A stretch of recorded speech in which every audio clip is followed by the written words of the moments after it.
মটর দিয়ে সোয়াবিনের ঘুগনি খেতে ভীষণই টেস্টি। তো আমি একবার খেয়েছিলাম, তো আমার কাছে এতটাই ভালো লেগেছিলো যে রেসিপিটা আমি আরেকবার বানালাম। তো আশা করছি ভালোই লাগবে।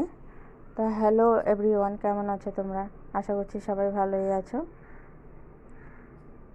তো এই রেসিপিটা বানানোর জন্য প্রথমে আমি পরিমাণ মতো মটর সেদ্ধ করে নিয়েছি। আর এখানে দেখো কড়াতে তেল দিয়ে দিলাম। তেল দিয়ে গোটা জিরে, গরম মশলা, দুটো তেজপাতা এখানে ফোড়ন দিয়ে দিলাম। ফোড়নটা একটু ভাজা ভাজা হয়ে এলে তো দেখো তেজপাতাটা একটু তেলের মধ্যে আমি ডুবিয়ে দিচ্ছি। তো ভাজা ভাজা হয়ে এসছে। এখন এর মধ্যে দিয়ে দিলাম আমি কেটে রাখা টমেটো আর কয়েকটা চেরা কাঁচা লঙ্কা। চেরা কাঁচা লঙ্কাটা আমি ঝালের জন্য দিয়েছি, তোমরা চাইলে নাও দিতে পারো। টমেটো আর কাঁচা লঙ্কাটা একটু ভাজা ভাজা হয়ে এলে এর মধ্যে দিয়ে দেবো আমি যে সয়াবিনটা ভিজিয়ে রেখেছিলাম, সেই সয়াবিনটা দিয়ে দিচ্ছি। সয়াবিনটা দিয়ে বেশ সুন্দর করে আমি কষিয়ে নেব। আর সয়াবিনটা এদিকে ভাজা ভাজাও হয়ে যাবে।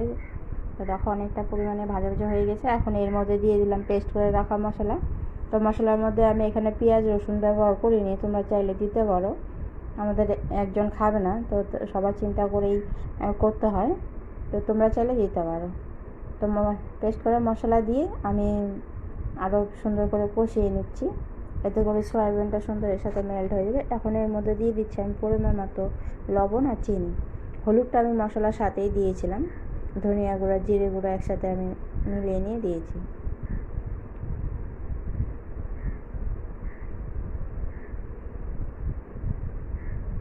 সয়াবিনটা বেশ সুন্দর করে কষানো হয়ে গেছে। এখন এর মধ্যে আমি দিয়ে দেবো যে সেদ্ধ করে রেখেছিলাম মটর, সেই মটরগুলো দিয়ে দিচ্ছি।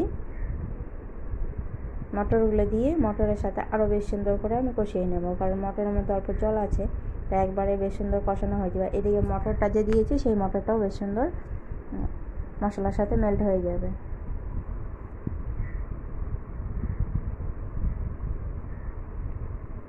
মটরটা বেশ সুন্দর করে কষানো হয়ে এলে দিয়ে দেবো এর মধ্যে পরিমাণ মতো জল দিয়ে বেশ কিছুক্ষণ ফুটিয়ে নিচ্ছি।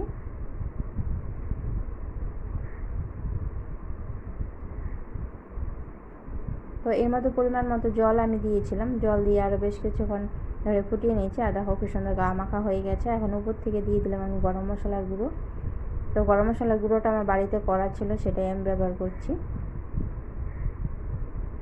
এখন একটু নাড়াচাড়া করে নামিয়ে নিচ্ছি। তো নামিয়ে নিয়েছি, কেমন হয়েছে আশা করছি তোমাদের ভালোই লাগে। আর একবার হলো জানাবে কেমন লাগে খেতে।